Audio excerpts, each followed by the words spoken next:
de opinión, apto para todo público. Democracia M y Democracia TV presentan Diálogos con Francisco Rocha. Diálogos. Diálogos.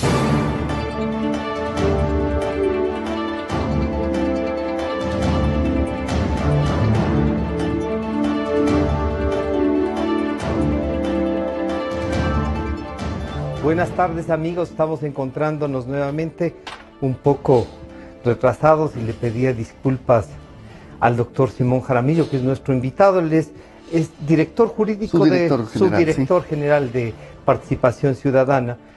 Por el tema habíamos aceptado dar esta conferencia en la Universidad de San Francisco. Estuvo muy interesante el debate. Y entonces ahora, Fidel, la propuesta es dos cosas. Primero, Participación Ciudadana cumplió un rol como ha venido cumpliendo, pero alguna gente antes de la elección comenzó a discutir algunas cosas, y el propio gobierno y algunos sectores políticos, de qué es Participación Ciudadana, pese a que es una organización no gubernamental que está presente ya varios años. Sí. Valdría la pena que conversemos en esta primera parte de qué es Participación Ciudadana. Gracias al doctor Simón Jaramillo por acompañarnos. Gracias, Francisco. Sí, en el año 2002 un grupo de ciudadanas de acá quisieron replicar en el Ecuador una experiencia que venía dándose en Perú, en República Dominicana, en Argentina, con el tema de las veedurías ciudadanas a los procesos electorales. No había en el Ecuador una organización por fuera del Estado que haga monitoreo de diferentes temas que pueden darse en un proceso no solo electoral. ¿No? En ese momento el electoral realmente. Se venían las elecciones del año, concluía el gobierno de Gustavo Noboa, se venía un nuevo proceso electoral, aquel en el que finalmente terminó electo Lucio Gutiérrez y Alfredo Palacio, y se decidió fundar en el Ecuador una organización haciendo una réplica de estos países que haga ciertos niveles de control.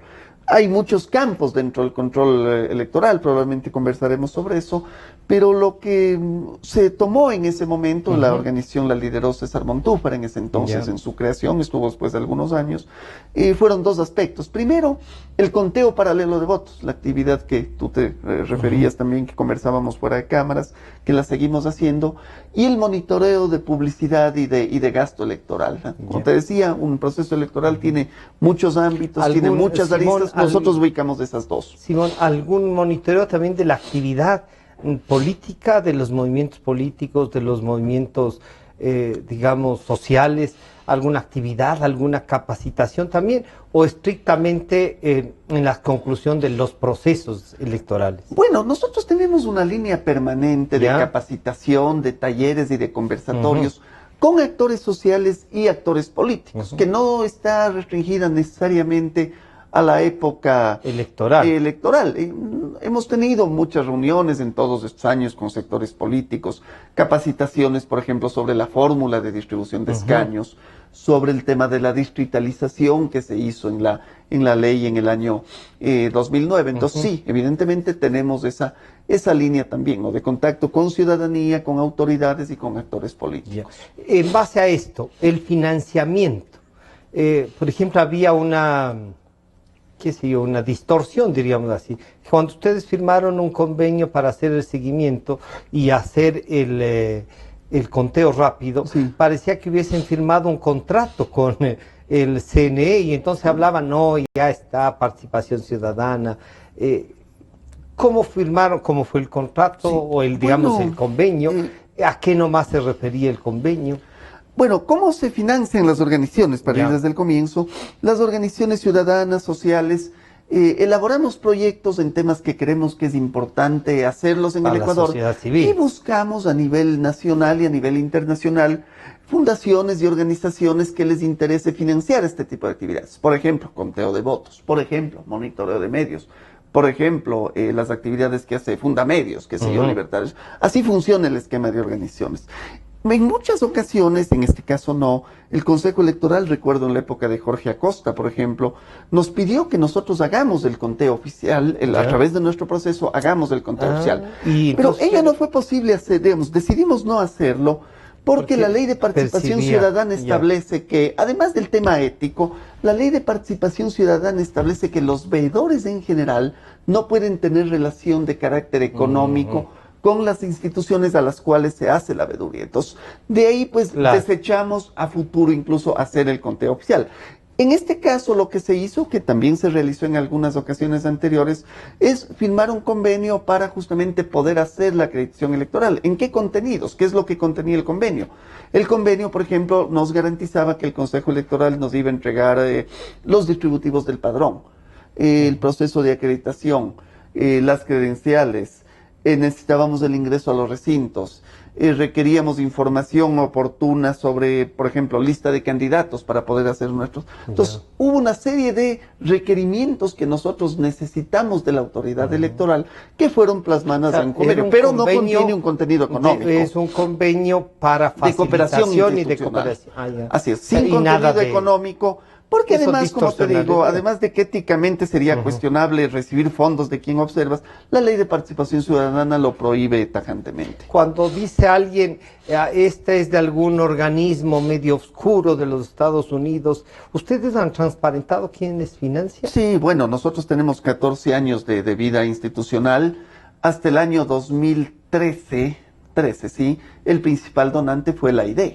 Evidentemente, nosotros cuando se cuestionaba la fuente de financiamiento, nuestro requerimiento, nuestra respuesta fue siempre, es un donante legalmente establecido en el país, no era pues un donante escondido o alguien que no podía estar acá, fue hasta el año 2014 un donante legalmente establecido en el país que financiaba con recursos lícitos, que además tenían destino lícito. Esos son siempre los tres componentes que nosotros manejamos.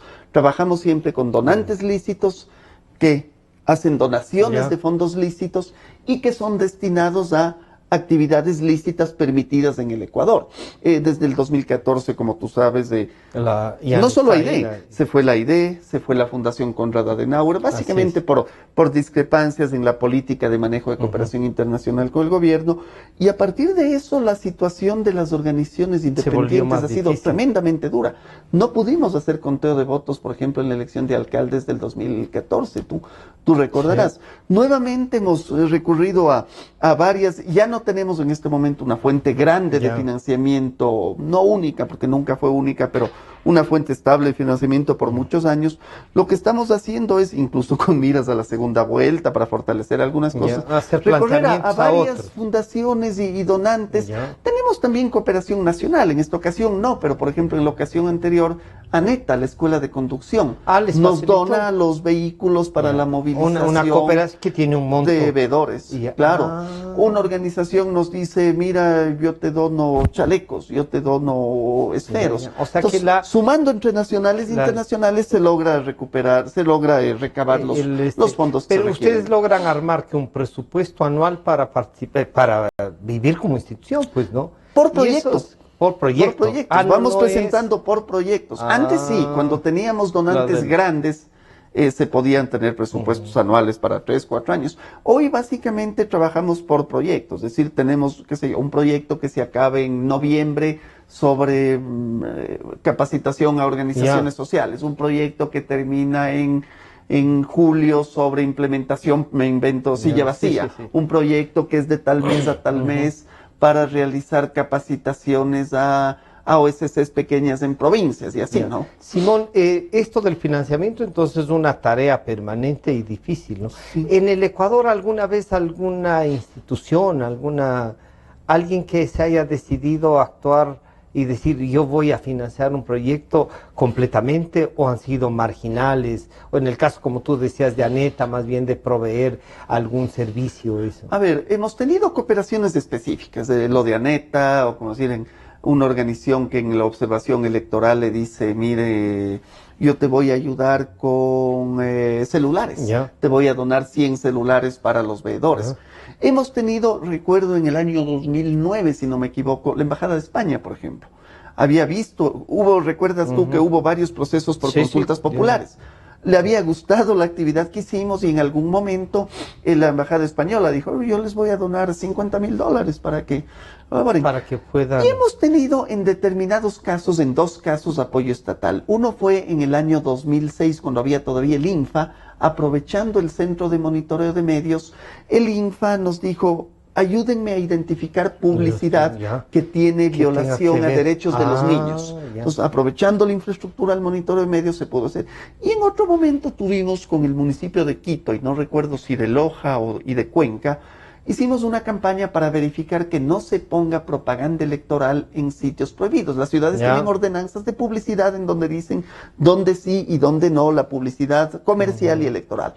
Entonces recuerdo que el municipio de Quito, por ejemplo, nos donó 5,000 sellos. Cuando nosotros encontrábamos publicidad electoral en sitios prohibidos, colocábamos un sello a lo SRI, un sello pequeño, respetuoso, sí, pero haciendo notar que es publicidad prohibida. Entonces hemos tenido cooperaciones puntuales o colaterales a proyectos que ya venían armados. Yo estaba recordando uno con el Banco Central, que fue la facilitación de unas oficinas para participación. Pero era al lado del Banco Central. El director...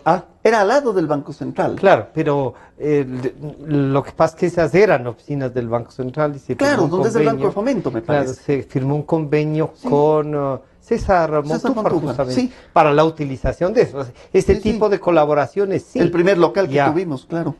Entonces, Simón, aclarado esto, la sociedad civil tiene dificultades para actuar, ¿no? Pues se necesitan recursos. Desde ese punto de vista, ¿qué recomendarías hay otros? Tú dices, hay que buscar donantes, hay que hacer este trabajo, pero ¿pueden las organizaciones civiles, en virtud de la legislación actual, salir en busca de financiamiento, aunque los vayan a maltratar después porque lo han conseguido? Mira, hay ciertos reparos por parte de las organizaciones internacionales, porque sienten que puede haber un direccionamiento en el sentido de yo financio, hay una norma incluso en el caso del gobierno que se establece la posibilidad de financiar actividades siempre y cuando estén dentro de la línea del Plan Nacional del Buen Vivir. Entonces, las organizaciones, muchas de ellas han dicho, mire, a mí me puede usted prohibir que yo financie actividades ilícitas, pero no me puede prohibir que financie actividades, o no me puede usted inducir a mí a cuál deben ser mis prioridades como donante. Entonces, por último, si lo ponemos en ese plan, el Estado tiene derecho a decir, bueno, acá entra dinero para tal o para tal actividades y para tales no, pero yo como donante tengo derecho también a decir, esto sí, yo puedo fijar mis líneas siempre y cuando evidentemente sean actividades lícitas, permitidas y que no violenten el ordenamiento jurídico. Este momento, Simón, ¿cuál sería la legislación que impide esa colaboración? Por ejemplo, para que se haya ido la Konrad Adenauer, para que se haya ido la USAID, bueno, les pidieron en un caso que se vayan además. ¿Hay una legislación que prohíba o es esta otra parte, este direccionamiento de los recursos, los que dice algunos donantes, vean, yo para estar en líos mejor y encima de eso vengo a colaborar, mejor me voy? Hasta donde yo conozco fue una decisión de ellos, se vencía ya en los convenios, ¿no es cierto? En el 2014, 2015 se vencían ya en los convenios y fueron más bien decisiones institucionales de ellos, justamente en línea de no estar dispuestos a aceptar, por ponerlo en esos términos, que se direccionen o se predireccionen desde el Estado las actividades que ellos podrían financiar. Es decir, mira, a mí me interesa como Estado ecuatoriano, nuestras prioridades son A, B, C y D. Por lo tanto, usted puede quedarse siempre y cuando su financiamiento vaya a B, C y D. Entonces, esa política o ese direccionamiento es el que entiendo que no convencía a ciertos organismos y un poco lo que habría, quizá entre otras causas, forzado a ellos mismos no proponer o no impulsar una renovación del convenio. Entonces ahí hay una... Legalmente entonces podrían venir. Sí, pero por supuesto, en otras condiciones. Tendrían que firmar un nuevo convenio de cooperación con el país.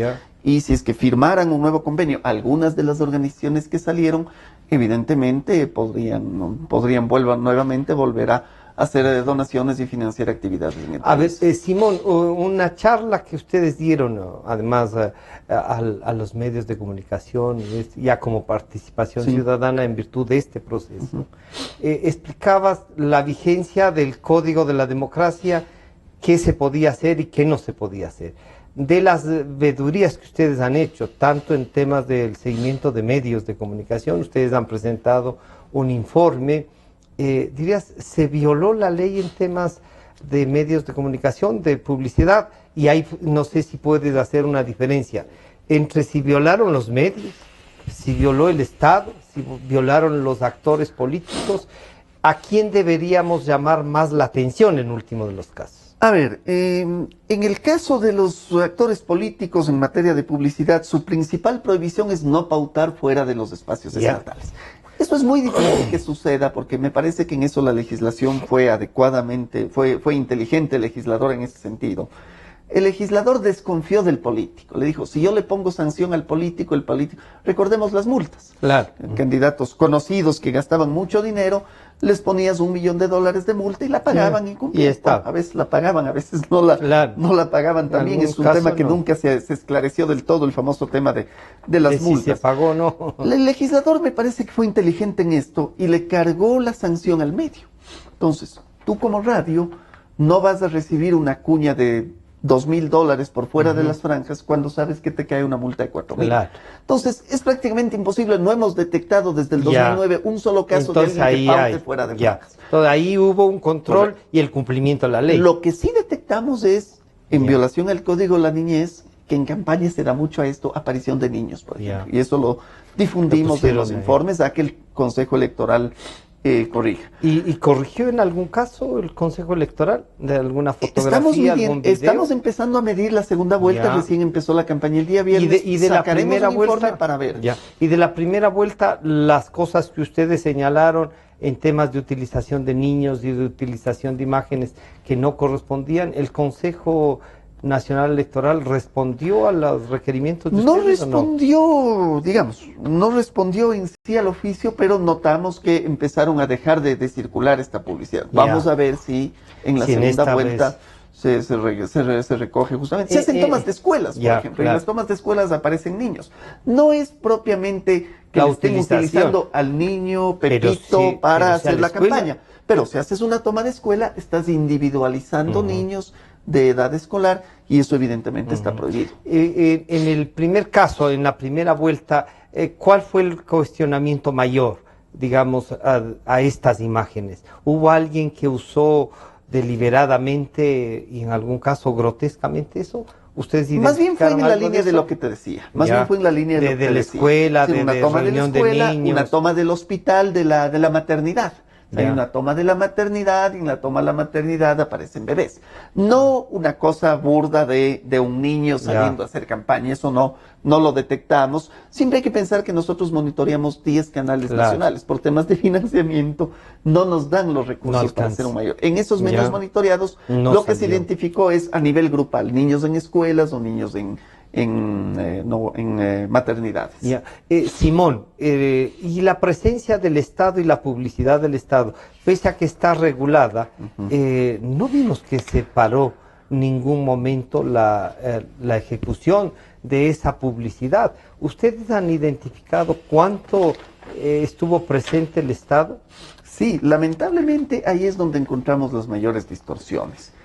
Nosotros en el monitoreo del año 2009 identificamos que uno de los problemas era la excesiva, ¿y por qué digo 2009? Porque empezó a regir las franjas, entonces los candidatos ya no podían pautar publicidad.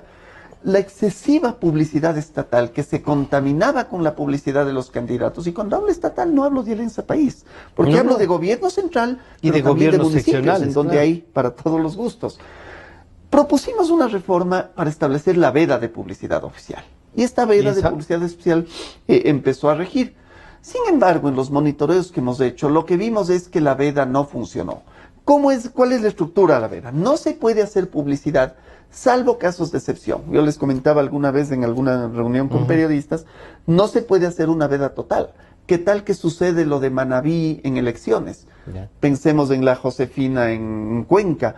Pensemos la construcción del metro, la construcción del tranvía, se están haciendo en elecciones. Yo no le puedo decir al municipio de Cuenca, va a cerrar 10 calles, pero no avise porque estamos en elecciones. Entonces, la veda prevé siempre excepciones, que son casos de emergencia o temas que deben ser informados de manera urgente, so pena de un grave caos social. Pero ahí está la trampa, diríamos. esto de hay en casos urgentes. Claro. Ahora, ¿quién determina qué es urgente? ¿El Consejo Nacional Electoral? Porque, por ejemplo, a decirnos que desayunó fulano de tal, almorzó, se reunió, y esto, ¿eso es caso urgente? ¿O? ¿Dónde está la trampa? La trampa está en una tercera excepción, porque los políticos en campaña se vuelven bastante hábiles y en campaña se vuelven más hábiles, ¿no? Y descubrieron o pusieron una tercera excepción que decía: cualquier tema que a criterio de la institución sea importante. Con esta excepción, cualquier tema. como decía un amigo, le compusieron peor. Yeah. Porque claro, y ahí se da lo que tú dices. La determinación de emergencia es muy simple, Francisco. ¿Qué se establece por emergencia? Social. Un tema que si no lo informo hoy, en este momento, se produce un grave daño, un grave amenaza a la seguridad o un grave caos social. No informo que voy a cerrar 10 calles en Cuenca por el tranvía, eso genera un caos social. Ese es el concepto de la emergencia. ¿Qué publicidades hemos identificado? Por ejemplo, esta no está en el centro de monitoreo, pero yo la escuché alguna vez en una radio, en transporte público, en un taxi. Alguno de estas instituciones de telecomunicaciones que hacen el tema de internet y cosas, informaba que se había dado, porque además era pasado, ni siquiera era futuro para decir, bueno, estoy contando qué lo voy a hacer. Se había informado que se iba a dar una capacitación a las tejedoras de Manabí en uso de internet. ¿Qué diferencia había, Francisco, si esa información, en lugar de darla el miércoles víspera de elecciones, la daba el martes después de las elecciones? ¿Había caos social por eso? No. Ahí está el concepto de emergencia. Y esto nos ha llevado a, fíjate, la quinta semana de monitoreo tuvimos 127 spots de los candidatos en la última semana de monitoreo. 127 spots de candidatos frente a 350 spots del gobierno central y 212 spots de los municipios y prefecturas. Y aquí está Guayas, Manabí, es decir, prefecturas que pueden ser de oposición. Por eso digo, aquí no hay que pensar necesariamente en un tema de que todo es publicidad de sectores o de estatalidad afín a Alianza País. Tenemos 500 más 220 de organismos autónomos y entes de control. Llegamos a tener 900 spots del Estado en su conjunto, en veda, estando en veda, frente a 120. Y aquí contesto tu pregunta. Y aquí contesto tu pregunta, aunque me demoré un poco en llegar al punto, pero para efectos de explicarlo. Uno de los temas que seguimos identificando es que la veda de publicidad no funciona. Seguimos con una avalancha de publicidad estatal de municipios y de prefecturas y de gobierno central frente a una minúscula publicidad de candidatos por el tema de las franjas, por lo cual la publicidad controlada, sigue absorbiendo y sigue subsumiendo a la publicidad de los candidatos, y eso no permite que el ciudadano se informe de los planes y acciones de trabajo de manera oportuna, porque la cantidad de publicidad de los candidatos es muy pequeña frente a la avalancha de publicidad que viene de la estatalidad. Esa avalancha debió haber actuado ¿quién? Lo que pasa es que puede, en esta tercera parte, el Consejo Nacional Electoral puede haber dicho, me justificaron y yo aprobé. Porque ¿cuál es el ahí mecanismo? dice aprobado por el Consejo Nacional Electoral. ¿Cuál es el mecanismo? Yo, Ministerio de NN, Ministerio de la Alegría, por poner un caso, decido que esto es de emergencia, o si esto no lo difundo durante las elecciones se produce un grave caos social. Hago el spot, lo preparo y lo mando al Consejo Electoral. Hay un reglamento que establece todo esto. ¿Qué es lo que debe hacer la autoridad electoral? Revisar el contenido, verificar que sea un tema de emergencia o que sea un tema que si hoy no lo difundo se produce un grave caos social.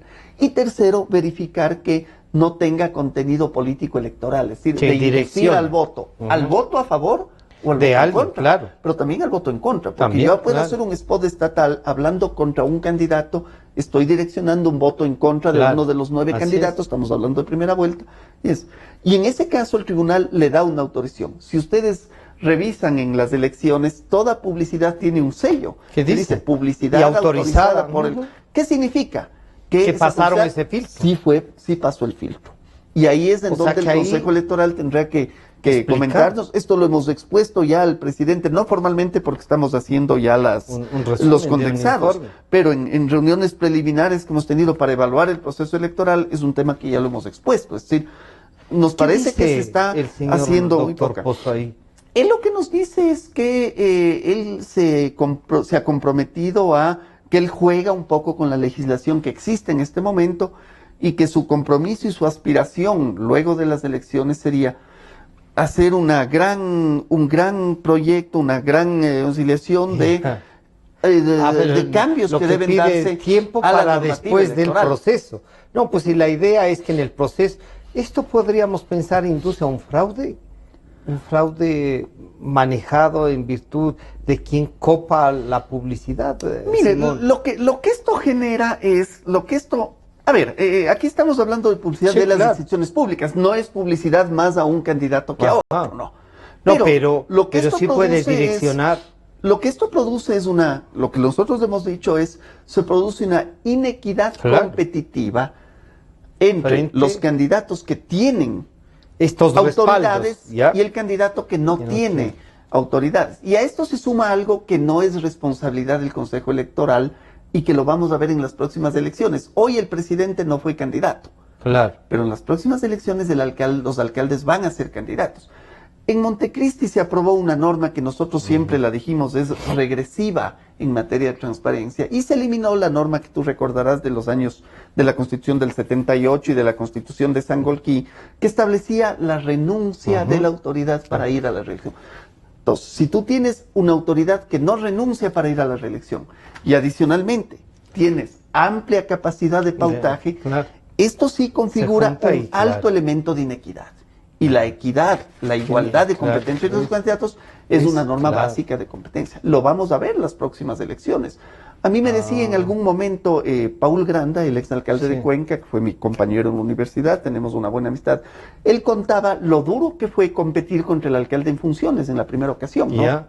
Bueno, el alcalde en funciones era... ganar, digamos. Curiosamente, el alcalde en funciones era Marcelo Cabrera, el alcalde actual. Si nosotros le preguntamos a Marcelo, porque en el 2013 se invierten los papeles, Paul era el alcalde y Marcelo lo competía. Si nosotros le preguntamos a Marcelo su experiencia del 2014, él seguramente nos va a decir lo mismo, lo duro que fue. Yo creo que esto es un tema que en Montecristi lo dijimos, me parece que el propio Alianza País no lo identificó plenamente. Es decir, quizá pensaron en el presidente Correa que iba a ir a la... pero no pensaron que ellos iban a disputarle alcaldías a la oposición. Y los propios candidatos de país se han visto amenazados y se han visto perjudicados por competir. Pero digamos, por ejemplo, en el tema de Cuenca y de Quito perdieron. Sí. Ahí dirían, por más que ejercieron contra la segunda pero vez, la primera vez, a la primera les fue difícil a País llegar. le tocó competir. Guayaquil sigue compitiendo Alianza País contra los alcaldes socialcristianos en funciones. Y yo estoy seguro que en las elecciones del 2019, Alianza País querrá recuperar Cuenca, querrá recuperar Quito, Ambato, Ibarra, Latacunga, Loja, Manta, esa serie de alcaldías que perdieron. Y los candidatos de Alianza País, independientemente de que en el 2019 sean o no sean gobierno, van a tener que enfrentar a los alcaldes en funciones o a los partidos, o al menos a los partidos de los alcaldes en funciones. O sea, que hay un tema de equidad que yo creo que afecta a todos por igual. Y en esta vez, y está claro, esta deformación publicitaria, uno diría, entonces tú sostienes que a más de esta inequidad de publicidad, no es un tema que democráticamente aplasta a algunos, ¿es más difícil o no? Lo que pasa es que cuando tú generas inequidades y generas desigualdades, y ya la competencia, valga la redundancia, ya se vuelve desigual. La cancha está desigual. Ya se vuelve desigual. Se vuelve desigual, y aquí, como insisto, puede ser desigual para los unos o puede ser desigual para los otros también. ¿No? En esto, después, temas de planes y programas y del manejo de los de estos, ¿ustedes hicieron seguimiento también a propuestas o no? No, nosotros más bien lo que hemos hecho un seguimiento es, y aquí es un tema que topa los medios de comunicación, la parte legal y la parte ética de los medios de comunicación, la es la equidad cobertura del tiempo, informativa. La cobertura informativa. Tú eres libre de, en tu programa, decir, voy a invitarle al señor Moreno o no voy a invitarle al señor Moreno y al señor Lasso a un debate o a una entrevista. Tú eres libre, o puedes decidir, no lo hago. Pero si decides hacerlo, no puedes invitar solo al señor Moreno o solo al señor Lasso. Entonces, y ahí te pongo el tema. Ese es un tema donde nosotros medimos. Y ahí hay un tema, por ejemplo, que nos pasa a nosotros en este espacio.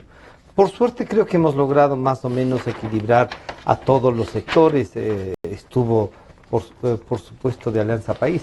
Pero no logramos conseguir, por ejemplo, que vinieran más pero gente porque no de te Alianza. aceptan. Exacto. Ahí no rompes la norma. No, la norma lo que tu equidad es En el invitarles. sentido de ser abierto a que todos usen el espacio. Si tú invitas a alguien, eso es importante, por ejemplo, tenerlo documentado, porque si te llegan 3 candidatos y no te llegaron los otros 2, si algún momento el Consejo Electoral o el contencioso te llama la atención, tú tienes que documentar que pudiste invitarlo. Ya, por favor, tú y eso nos dio, ¿cómo mides este? Mira, lo que finalmente nos mostró es que todos tuvieron presencia en medios. Ya. Sin embargo, el número de presencias, y eso es un tema que noticiosamente es explicable, está acorde finalmente a las posiciones de los candidatos. Lenín Moreno, Guillermo Lasso, Cintia Viteri tuvieron más presencia. Algo menos Paco Moncayo, un poco más abajo Dalo Bucarán y bastante más abajo los candidatos Espinel, Pesantes y Zuquilante. Es decir, los medios me parece que en esto fueron equitativos en invitar a todos, pero fueron persuasivos en generar noticia en función del interés ciudadano. ¿No? De quienes iban captando mayor atención. ¿Y eso es legítimo? Me parece que sí, es decir, lo importante es abrir espacio. A ver, aquí no se refiere solamente a entrevistas, es a la referencia que hace el medio. Es entrevistas, pero además las menciones que el medio hace a tus candidatos. Finalmente, en el tema noticioso, quienes están en medios lo conocen, evidentemente se busca la noticia más importante. Y siempre será más importante la noticia del que va primero en la encuesta que del que va último. Evidentemente que es lo que no se puede es dejar de cubrir al que está último. Pero sí notamos en eso que todos los candidatos tuvieron apariciones en los medios. ¿Y cómo entonces hacer en el tema de la aparición de los medios, que sí han sido más o menos equitativos, esto de que algunos no quieren asistir, pero también tienes el otro tema, el exceso de aparición de los candidatos oficialistas en medios públicos? Nosotros como... y si no públicos, sino en el caso ecuatoriano, además de públicos, los incautados. Si uno ve incluso la direccionalidad de la noticia y el posicionamiento, pues que digo yo, a mí no me llama la atención que un medio tenga una posición política. No, porque yo creo, y he visto en las grandes democracias que hay medios grandes, ¿no? Claro. Y alguna vez lo discutimos. Claro, pero yo decía, más allá de que alguien pueda tener, desde lo público han hecho casi un exacerbar eso, ¿o no? Mira, el problema, nosotros tenemos una limitación en el monitoreo, y es el tema que tú dices. Sí, nosotros podemos hacer una identificación numérica, sí monitoreamos los públicos, y se nota presencia de los candidatos, tanto en públicos como en privados, pero nosotros tenemos una limitación. Y es que el monitoreo te dice, Juan estuvo 10, Pedro estuvo 2, pero no sabemos si... Los contenidos. Primero los contenidos, pero además no sabemos si no estuvo porque no lo invitaron, o no estuvo, como tú mencionas, porque no aceptó. Entonces, ahí sí hay un vacío que puede tener el monitoreo. Pero para evitar justamente eso, nosotros mezclamos en el monitoreo medios públicos y medios privados. ¿Y no hicieron uno exacto de medios públicos? Tendremos que hacer después de las elecciones. La idea sería hacer justamente un desagregado. En la elección pasada sí, en la elección pasada la hicimos, y evidentemente el informe que presentamos en la elección pasada nos mostraba que los candidatos sectores cercanos al oficialismo tenían más presencia en los públicos, y aquellos más cercanos a la oposición tenían más presencia en los medios privados.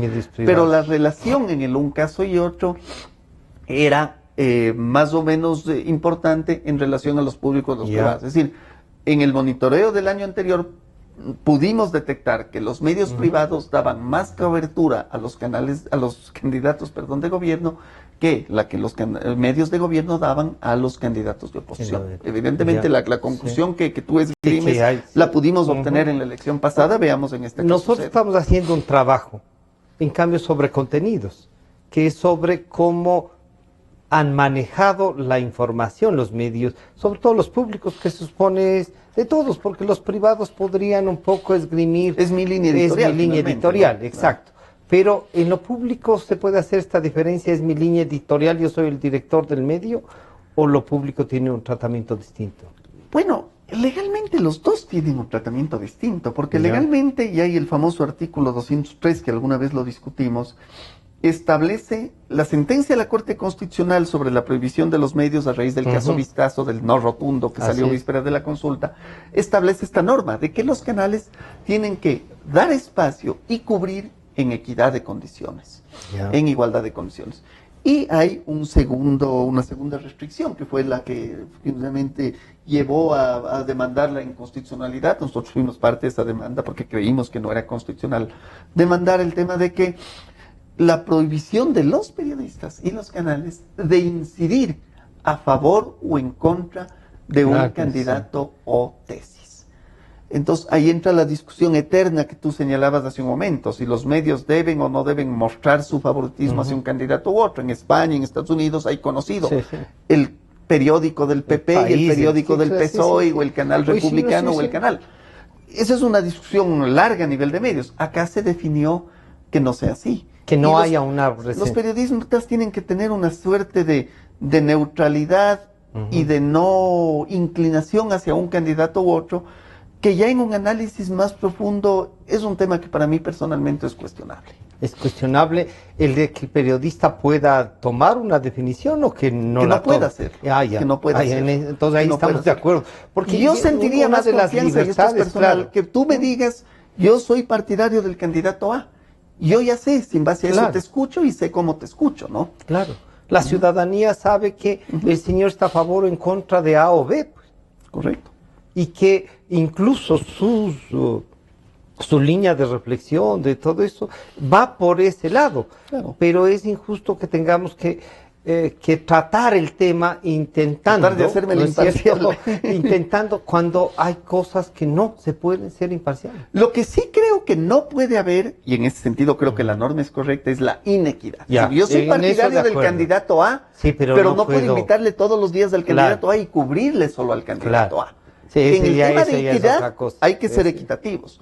Pero evidentemente el expresar una línea editorial o un favoritismo es cuestionable que esto sea prohibido, ¿no? Ya, ¿y eso crees que alguna vez se puede revisar? Yo creo que la ley de comunicación, la ley de elección íntegramente hay que revisarla, evidentemente que sí. Personalmente soy partidario de la derogatoria de la ley de comunicación, y no hablo a título institucional, sino personal, rescatando algunos temas que deberían ser objeto de quizá un gran consenso, o alguna vez nosotros habíamos planteado un gran código de ética entre medios. Por ejemplo, el tema del derecho a la réplica, el tema del derecho a la rectificación. Hay periodistas honrados, honestos y éticos, como habemos abogados o economistas, que siempre lo hacen y siempre lo han hecho. Pero me ha tocado en el sector público en algunas ocasiones vivir en carne propia lo difícil que era, por ejemplo, sin la ley de comunicación en ese caso, obtener una réplica o una rectificación de una noticia incorrecta. Entonces, hay ciertos elementos, como sobre todo donde estén inmiscuidos los derechos ciudadanos, el derecho al buen nombre, el derecho a la honra, el derecho a la reputación de los ciudadanos, de las personas, de las instituciones. Ahí me parece que tienen que haber ciertas regulaciones, pero la ley en su conjunto, personalmente, creo que no hay artículos buenos o malos, es la ley la que está. La concepción de la ley en su conjunto, personalmente, nunca coincidí con su contenido. Simón, ahora, esta parte de los dos métodos, el uno que se usó para las asambleístas nacionales, que es el Webster modificado o solo Webster modificado, me parece que lo llaman. Y el de Hunt es el que se usó para asambleístas nacionales, provinciales. Provincial, sí. Sí, los provinciales. Sí. ¿Cuál la diferencia y si esto es equitativo? Porque, por ejemplo, llegamos a ver en provincias como la de La Suay, que con el 48-49% llegaron a tener el 75% de la representación, y eso significó que todos eran. En la vez anterior los cinco miembros, los cinco diputados fueron de Alianza País. Y eran con el 52%. Así es. Eso te permite junto.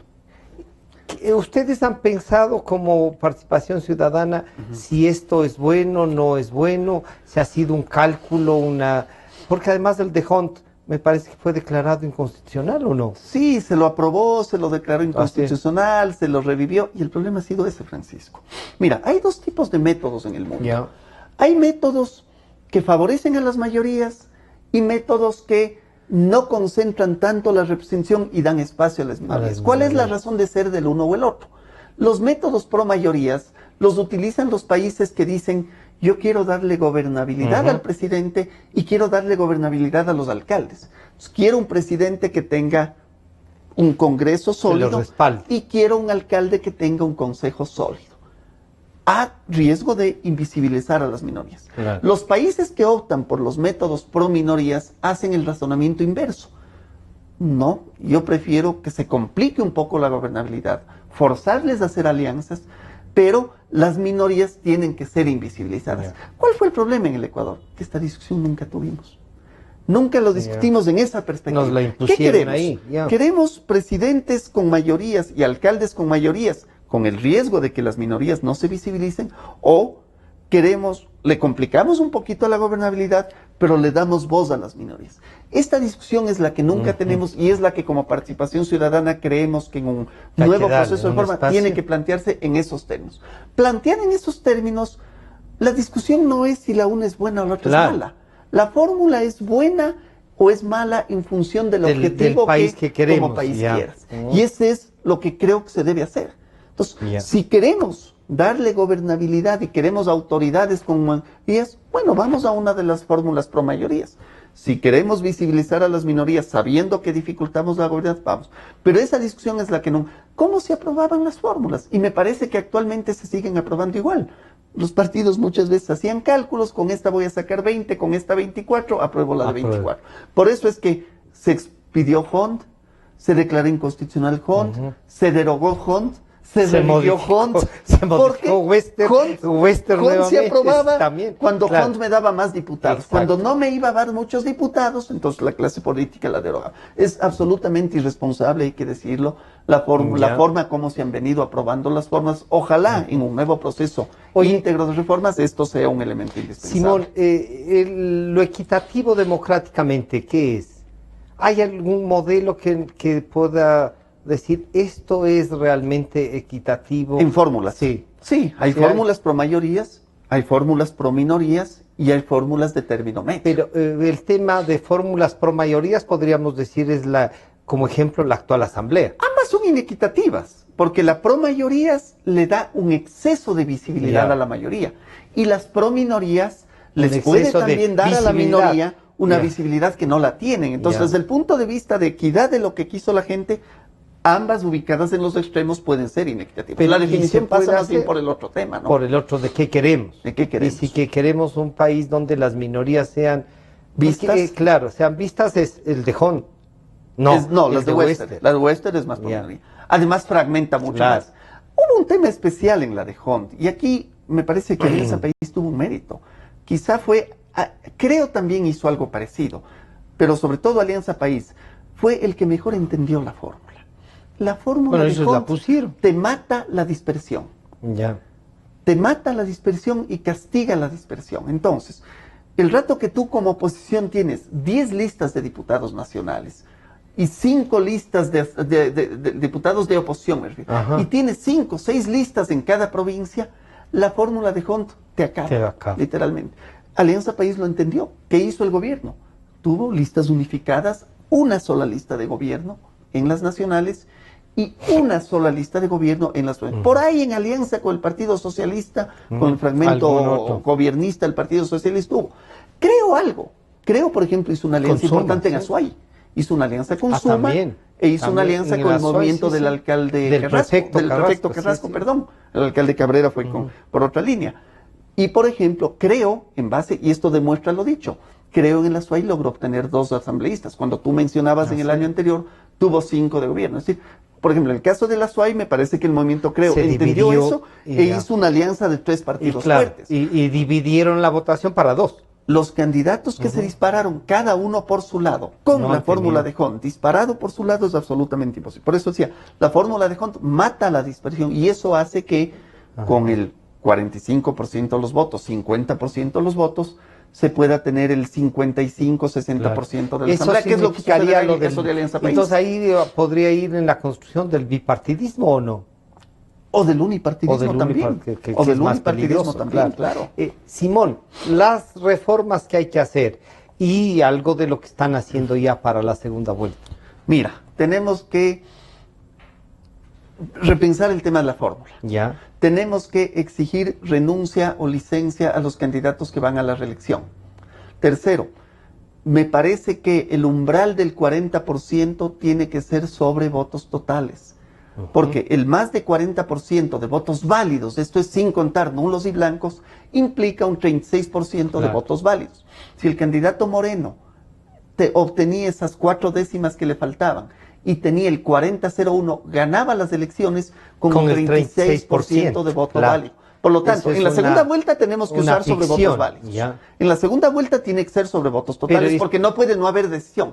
Pero el umbral del 40%, si se lo mantiene, tiene que ser sobre votos totales. Entonces ahí hay que cambiar esa parte, ¿ya? Tenemos que volver a pensar este sistema tan absurdo que tenemos de voto por nombre, cuento por lista y reparto por lista. Exacto. Nadie entiende. Se genera una serie de mitos. Un amigo me decía, es cierto que tengo que votar en la nacional, que eran 15. Es cierto que tengo que votar 14-1. No, ni siquiera 100, no 15. 14-1. Algún matemático nos explicaba que dependiendo la forma como se dé la votación, el 14 y darle uno al otro puede ser beneficioso para el que tiene los 14. No me pregunte cómo lo tiene la matemática. Pero así lo hacía. Pero no puede ser que tengamos una fórmula en donde uno va a votar sin entender cuánto vale su voto. Y esto de que voto suelto, voto por todos, y cómo es la plancha y si es solo con la RAI. Hay que sincerar el sistema de votación. Personalmente creo que era interesante el sistema de la ley del 80 de cocientes y residuos, por ejemplo. Además, tú no puedes votar por el candidato del MPD y por el candidato del Partido Conservador, si mezclas. Es un voto ideológicamente absurdo. Tenemos que obligarle a la gente, obligarle en el bueno y en el mal sentido, a que se alinee ideológicamente. Yo no puedo dispersar mi voto dándole al candidato del MPD, por poner los partidos antiguos, ¿no? Y dándole al candidato del Partido Conservador.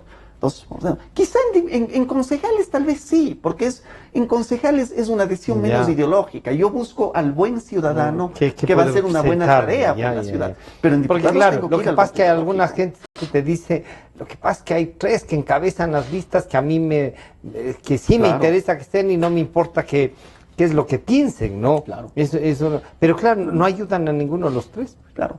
Hay que repensar el tema de los distritos. Es decir, hay una serie de cosas que hay que seguirlas. Y para concluir, ¿no? Simón, entonces, ¿qué esperamos de ustedes? Porque ustedes fueron, en algunos casos, yo diría en la mayoría, la tabla de salvación, la información que dio para... ¿Van a hacer lo mismo esto? Sí, vamos a hacer nuevamente en la segunda vuelta. Esperamos tener un poco más de celeridad. Es una papeleta, ya no hay que dividir papeletas, ya no hay que... Es 2 opciones de voto, esperamos que sea un poco más pronto. Vamos a seguir el monitoreo de medios y la idea es concluir el proceso electoral, hacer un gran documento con algunos de los temas que yo te he esbozado aquí en este espacio de lo que debe cambiar. Tenemos elecciones en el 2019.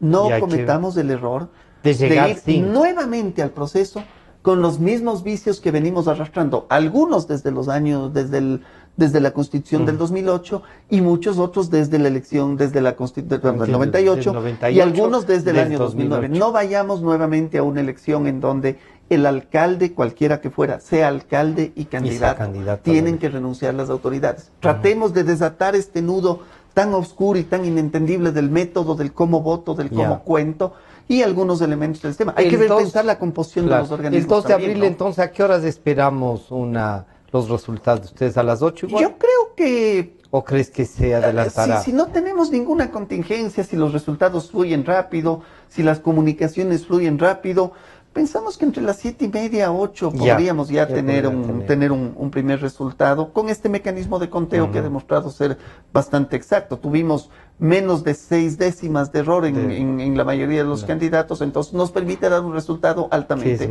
confiable y seguro. Algo tardío en relación a un exit poll que sale a las 5, pero sí con un nivel de confiabilidad muy alto.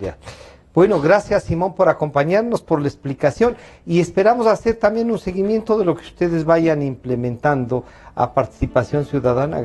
Muchas gracias por lo que han hecho. Así es que ha estado Simón Jaramillo, él es el subdirector general de Participación Ciudadana y hemos conversado el proceso, los cambios que pueden venir.